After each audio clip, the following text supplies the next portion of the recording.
की स्टार्टिंग में हम एक लड़की को कॉटन तोड़ते हुए देखते हैं जो कैनेडियन कॉटन क्लोथ्स नाम की एक कपड़ा बनाने वाली कंपनी में काम करती है। अगले सीन में हम उसी कंपनी के बड़े से मॉल को देखते हैं जहां पर एक वर्कर कुछ जींस को स्टोर रूम में रख रहा होता है। अगली सुबह मॉल की वर्कर श्रुति अपनी फ्रेंड लीवी को लेकर मॉल में आती है क्योंकि वह लीवी को मॉल में जॉब दिलाना चाहती थी। इसके बाद श्रुति लीवी के साथ मॉल के मैनेजर क्रैक के पास जाती है और क्रैक से लीवी के जॉब के बारे में पूछती है, जिस पर क्रैक लीवी को मॉल में जॉब देने के लिए राजी हो जाता है। इसके बाद क्रैक उसे फॉर्म भरने के लिए देता है और उससे कहता है कि वह भी काम कर सकती है, लेकिन सबसे पहले उसे हंटर नाम की एक लड़की से मिलना होगा जो लीवी को उसके काम के बारे में अच्छे से समझा देगी। क्रैक की बातें सुनकर लीवी बहुत खुश हो जाती है और हंटर से मिलने के लिए वहां से निकल पड़ती है। इसके बाद हम मॉल में कुछ जींस को देखते हैं जो कि अपने आप ही मूवमेंट कर रही होती है। अब लीवी जब हंटर के पास पहुंचती है तो हंटर उसे लॉर्ड नाम के एक वर्कर के पास जाने के लिए कहती है क्योंकि हंटर अपने काम में काफी बिजी होती है। इसके बाद जब वह लॉर्ड के पास पहुंचती है तो लॉर्ड उसे कपड़े चेंज करके मॉल के कपड़े पहनने को कहता है क्योंकि आज रात मॉल का ओनर हरनोल्ड की स्पेशल जीन्स को लॉन्च करने के लिए आने वाला था और वह चाहता था कि उसके मॉल के सभी वर्कर मॉल के ही कपड़ों को पहने। लॉर्ड की बात सुनकर लीवी मॉल से कुछ कपड़े खरीदकर उन्हें पहनने के लिए बाथरूम में चली जाती है।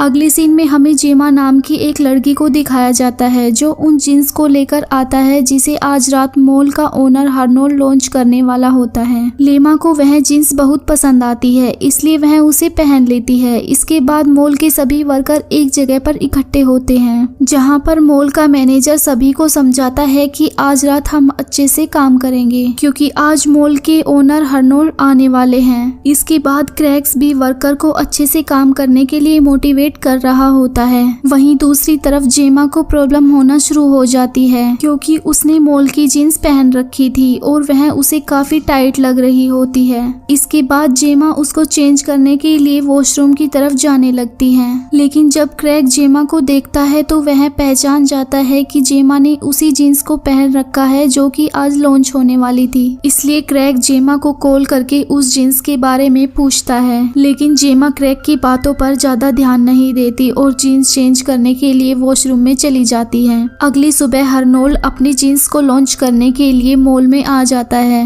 यहाँ पर हरनोल्ड उस जीन्स की खासियत बताते हुए कहता है कि वह जीन्स किसी भी साइज के व्यक्ति को आसानी से आ सकती है, जिसमें मॉल के सभी वर्कर बहुत खुश होते हैं। वहीं दूसरी तरफ जेमा उसको निकालने की कोशिश कर रही होती है, लेकिन जितना वो उसे निकालने की कोशिश कर रही होती है उतना ही वह टाइट होना शुरू हो जाती है, जिसकी वजह से जेमा के पैरों से खून निकलना शुरू हो जाता है और अगले टाइम जीन्स इतना टाइट हो जाती है कि उसके पैर धड़ से अलग हो जाते हैं और वहीं पर उसकी मौत हो जाती है। और वहाँ हरनोल्ड सभी कर्मचारियों को बताता है कि जीन्स की लॉन्चिंग के लिए मॉल में पैटर्न जुलूस आ रही है। इसके बाद हरनोल्ड मॉल में अगली सुबह 8 बजे के लिए लॉकडाउन का ऐलान कर देता है, यानी कि कल रात 8 बजे के बाद ही मॉल खुलेगा। इससे पहले ना कोई व्यक्ति मॉल से बाहर आ सकता है और ना ही कोई मॉल के अंदर आ सकता है। इसके बाद हम उसी स्केरी जीन्स को देखकर जेमा की डेड बॉडी को ठिकाने लगा देती है और नीचे गिरे ब्लड को खुद के अंदर एब्जॉर्ब करना शुरू कर देती है। वहीं दूसरी तरफ हरनोल्ड सभी वर्कर को अच्छे से काम करने के लिए बोलकर अपने घर के लिए निकल जाता है। जब क्रैक देखता है कि जेमा काफी समय से नहीं दिखाई दे रही है तो वह हंटर को जेमा को ढूंढने के लिए कहता है। उसकी यह बात सुनकर वो जेमा को ढूंढने के लिए निकल पड़ती है और ढूंढते ढूंढते लेडीज टॉयलेट में आ जाती है, लेकिन यहाँ भी उसे जेमा नहीं दिखाई देती। लेकिन वहाँ उसकी नजर टॉयलेट पर जाती है जहाँ पर वह जीन्स रखी होती है। तभी हंटर को वह जीन्स बहुत ज्यादा पसंद आ जाती है और वह उसे वहीं पर पहन लेती है। तभी उस दिन जीन्स को पहनने से अचानक से उसके पैर अपने आप ही हिलने डोलने लगते हैं, जिसके कारण उसका बैलेंस बिगड़ जाता है और उसका सर सामने लगे एक हुक में जाकर लगता है, जिसके कारण वहीं पर उसकी मौत हो जाती है। तभी काफी समय से हंटर के वापस न आने के कारण क्रैक को चिंता हो जाती है और वो लीवी को उसको लाने के लिए बोलता है। तभी वह उसे ढूंढने के लिए बाथरूम की ओर निकल जाती है और वह देखती है कि यहाँ पर तो कोई नहीं है। तभी उसके सामने जेमा की डेड बॉडी दिखाई देती है और वह बुरी तरह से डर जाती है। वहीं दूसरी ओर वह जीन्स एक डब्बे में जाकर पैक हो जाती है। तभी लीवी अंदर जाकर सब कुछ क्रैक को बता देती है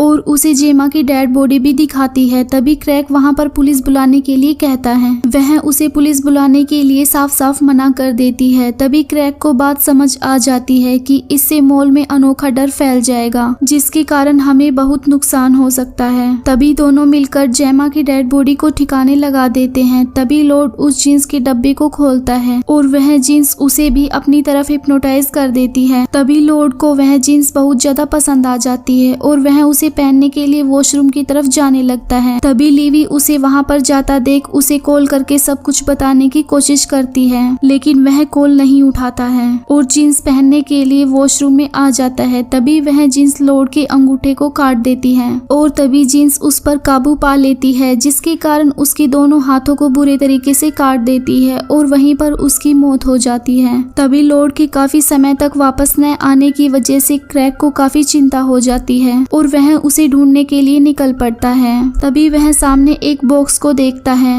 और उसे देखकर खोलने की कोशिश करता है तो वहाँ लॉर्ड की डेड बॉडी मौजूद होती है। तभी वहीं पर लीवी भी आ जाती है और उस बॉक्स को देखकर काफी डर जाती है। तभी वह पुलिस बुलाने की कोशिश करती है, लेकिन क्रैक उसे मना कर देता है और उससे कहता है कि हमारी स्पेशल जींस इसके बाद लॉन्च नहीं हो पाएगी और इसके बाद वो लीवी के ऊपर हमला करके उसे बेहोश कर देता है। तभी वहाँ पर रात के 12 बज जाते हैं और पैटर्न जूल्स भी वहाँ पर आ जाती है और तभी वह सामने जींस को देखती है तो वह काफी इम्प्रेस हो जाती है। तभी वह जींस का एक पीस मांगती है। वह उस जींस को पहनती है, लेकिन तभी पीछे से वह जींस आकर उसका गला दबा देती है और उसे बुरी तरह से मार डालती है। पहले तो लगता था कि यह मजाक कर रही है, लेकिन वह जींस सबके सामने खड़ी हो जाती है और वहीं पर सब लोगों को एक एक करके मारना शुरू कर देती है और उन सबके ब्लड को अपने अंदर एब्जॉर्ब करने लगती है। तभी क्रैक स्टोर रूम से जींस लेकर आ जाता है और आकर देखता है कि एक जींस सभी लोगों को मारकर उनका खून पी रही है और वो वहाँ से डरकर एक कमरे के अंदर भाग जाता है और वहीं पर छुप जाता है। लेकिन वहाँ पर हर्नोल्ड की वाइफ भी होती है। तभी वह उससे पूछती है कि तुम यहाँ क्या कर रहे हो।